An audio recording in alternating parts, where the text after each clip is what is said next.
बिस्मिल्लाहिर्रहमानिर्रहीम। आज की इस वीडियो में हम डिस्कस करेंगे 10th क्लास फिजिक्स की जो बोर्ड की स्कीम है। इस दफ़ा जो आपके बोर्ड के पेपर होंगे, इसमें बोर्ड ने जो आपका पेपर का पैटर्न है वो मुकम्मल तौर पर चेंज करके SLO बेस बना दिया गया है, जिसके मुताबिक इस दफ़ा जो आपके बोर्ड के पेपर हैं इसमें आपका जो 50% पेपर है ये आपका नॉलेज बेस होगा, 35% जो आपका पेपर है ये आपका कंसेप्चुअल पेपर होगा और जो 15% पेपर है ये आपका अंडरस्टैंडिंग बेस होगा। इसका बोर्ड ने ऑफिशियली नोटिफिकेशन भी जारी किया है और इसके ऊपर मैंने एक डिटेल से वीडियो बना के अपने चैनल मोहम्मद वकास नवाज पे भी अपलोड की हुई है, जहाँ से आपको पता चल जाएगा कि नॉलेज बेस्ड क्वेश्चन है वो किस तरह के होंगे और आपके जो अंडरस्टैंडिंग बेस है वो कैसे होंगे और आपका जो कंसेप्चुअल यानी कि एप्लीकेशन बेस्ड क्वेश्चन है वो किस तरह के होंगे। तो बोर्ड के मुतालिक तमाम किस्म की अपडेट्स, गेस्ट पेपर और स्कीम के लिए मेरे चैनल मोहम्मद वकास नवाज को सब्सक्राइब करें, ताकि हर साल की तरह आप तक सबसे पहले जो बोर्ड की स्कीम, गेस्ट पेपर और बोर्ड के मुतालिक कोई भी जो चेंजिंग है नोटिफिकेशन है वो आप तक पहुंचता रहे। तो आज की जो हमारी वीडियो है ये 10th क्लास फिजिक्स की जो स्कीम है उसके मुताबिक है कि इस दफ़ा आपके जो लॉन्ग क्वेश्चन है उनकी स्कीम कैसे होगी, किन चैप्टर से न्यूमेरिकल आएगा, किन से थ्योरी वाला सवाल आएगा, किससे कितने शॉर्ट क्वेश्चन आएंगे और MCQ आएंगे। ये जो स्कीम है ये पंजाब के तमाम बोर्ड्स के लिए है। आप पंजाब के किसी भी बोर्ड से ताल्लुक रखते हैं, इंशाल्लाह जो 10th क्लास फिजिक्स का पेपर है वो आपका इसी स्कीम के मुताबिक आएगा। तो सबसे पहले हम ओवरऑल बात करते हैं आपकी जो स्कीम की। ओवरऑल अगर हम देखें तो आपका जो चैप्टर नंबर 10 है यानी कि आपका जो फर्स्ट चैप्टर है इसमें से आपको 1 MCQs और 3 शॉर्ट क्वेश्चन पूछे जाएंगे। चैप्टर नंबर 11 में से 1 MCQs 2 short question. Chapter number 12 में से 2 MCQs 3 short question. Chapter number 13 से 1 MCQs 3 short question. Chapter number 14 से 2 MCQs 3 short question. Chapter number 15 से 1 MCQs 3 short question.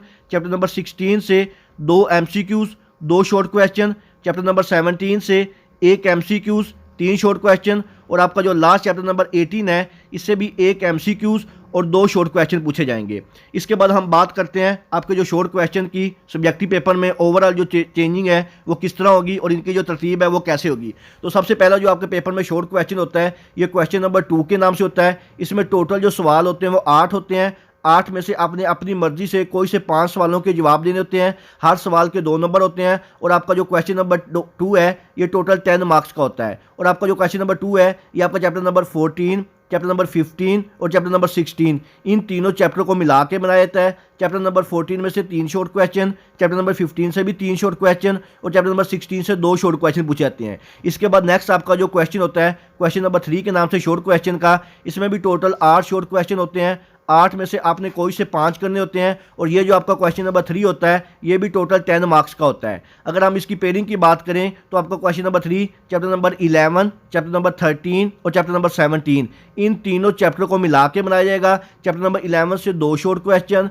Chapter number 13 से 3 शॉर्ट क्वेश्चन और चैप्टर नंबर 17 से भी 3 शॉर्ट क्वेश्चन पूछे जाएंगे। इसके बाद जो आपका लास्ट शॉर्ट क्वेश्चन होता है क्वेश्चन नंबर 4 के नाम से, इसमें भी टोटल 8 सवाल होते हैं। 8 में से आपने 5 करने होते हैं। हर सवाल के 2 नंबर होते हैं और आपका जो क्वेश्चन नंबर 4 है ये भी टोटल 10 नंबर का होता है। और आपका क्वेश्चन नंबर 4 चैप्टर नंबर 10, 12 और 16 इन तीनों चैप्टर को मिला के बनाया जाता है। चैप्टर नंबर 10 में से 3 शॉर्ट क्वेश्चन, चैप्टर नंबर 12 से भी 3 शॉर्ट क्वेश्चन और आपका जो चैप्टर नंबर 16 है इससे 2 शॉर्ट क्वेश्चन पूछे जाते हैं। ये थी आपकी जो शॉर्ट क्वेश्चन की स्कीम है। इसमें टोटल जो आपके शॉर्ट क्वेश्चन के नंबर होते हैं 10, 20, 13 यानी कि 13 मार्क्स का सिर्फ और सिर्फ आपके पेपर में जो है शॉर्ट क्वेश्चन पूछे जाएंगे। अब हम बात करते हैं आपके पेपर का सब्जेक्टिव पार्ट का जो मोस्ट इंपॉर्टेंट पार्ट होता है जिसको लॉन्ग क्वेश्चन करते हैं। इस दफ़ा ये भी चेंज हो गया क्योंकि लास्ट ईयर में जो फॉलो हुई थी वो भी चेंज थी और उससे लास्ट ईयर जो फॉलो हुई थी वो भी चेंज थी। अगर आप मेरे पिछले ईयर की जो स्कीम जाकर देखें और किसी भी बोर्ड का पेपर के साथ कंपेयर करें, इंशाअल्लाह ताला 100% जो स्कीम मैंने आपके साथ शेयर की हुई है तमाम सब्जेक्ट की उसी के मुताबिक तमाम बोर्ड्स के पेपर आए हैं।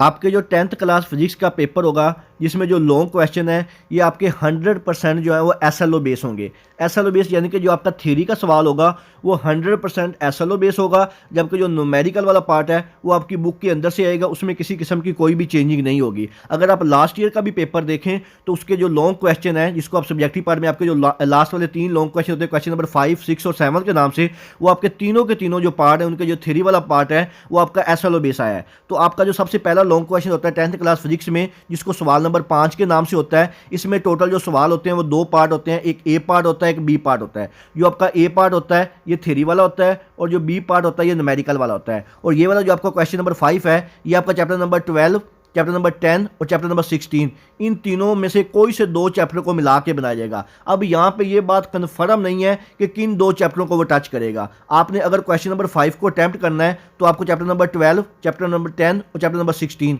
इन तीनों चैप्टर के थ्योरी और न्यूमेरिकल इनको प्रिपेयर करना होगा। लेकिन अगर देखा जाए जो आपका चैप्टर नंबर 12 है, इसमें से 70 से 80% चांसेस हैं कि इसमें से न्यूमेरिकल पूछा जाता है, जबकि चैप्टर नंबर 10 और जो 16 है इसमें अक्सर थ्योरी का सवाल आता है। लेकिन आपने कोशिश करनी है कि अगर आपने क्वेश्चन नंबर 5 करना है तो आपने इन तीनों जो चैप्टर्स को अच्छी तरह तैयार करना है। इसके बाद नेक्स्ट हम देखते हैं आपका जो क्वेश्चन नंबर 6 होता है लॉन्ग क्वेश्चन का, ये भी आपका एसएलओ बेस यानी कि कंसेप्चुअल सवाल ही होगा। और ये जो आपका क्वेश्चन नंबर 6 है ये आपका चैप्टर नंबर 11, 13 और 17, इन तीनों चैप्टरों को मिला के बनाया जाएगा। इसमें भी कोई कन्फर्म नहीं है कि वो किन 2 चैप्टर को टच करेगा। आपका इसमें भी जो ए पार्ट है वो थ्योरी वाला होगा और जो बी पार्ट है वो न्यूमेरिकल होगा। लेकिन जो ए पार्ट है थ्योरी वाला जो होगा ये 100% जो है वो कंसेप्चुअल होगा। बुक से इसकी थोड़ी सी स्टेटमेंट जो है वो चेंज होगी, लेकिन होगा बुक के अंदर से ही, लेकिन उसकी स्टेटमेंट को चेंज किया जाएगा। तो अगर आपने क्वेश्चन नंबर 6 को लॉन्ग क्वेश्चन को अटैम्प्ट करना है तो आपको चैप्टर नंबर 11, 13 और 17 इन तीनों चैप्टर को अच्छी तरह प्रिपेयर करना होगा। लेकिन अगर आप चैप्टर नंबर 11 और 13 के अगर आप न्यूमेरिकल कर लें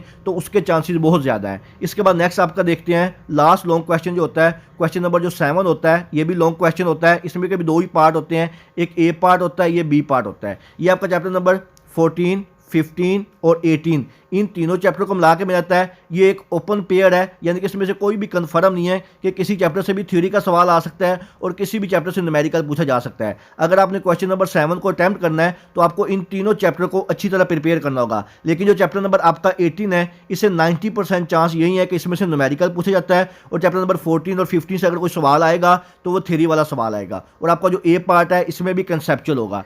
ये थी आपकी 10th क्लास की फिजिक्स की जो बोर्ड की स्कीम है एसएलओ बेस के मुताबिक। इंशाल्लाह ताला आप पंजाब के किसी भी बोर्ड से ताल्लुक़ रखते हैं, आपका जो फिजिक्स का पेपर है वो इसी पैटर्न के मुताबिक आएगा। मज़ीद स्कीम और गेस्ट पेपर के लिए मेरा चैनल मोहम्मद वकास नवाज़ को सब्सक्राइब कर लें, ताकि तमाम जो बोर्ड के गेस्ट पेपर हैं, स्कीम है और या बोर्ड का कोई भी नोटिफिकेशन या पेपर पैटर्न में किसी किस्म की कोई भी तब्दीली होती है तो वो आप तक पहुँच सके। मज़ीद आपके ज़हन में किसी किस्म का कोई भी सवाल हो आप मुझसे कमेंट सेक्शन में पूछ सकते हैं। दुआओं में याद रखिएगा। जज़ाकल्लाह। अल्लाह हाफिज़।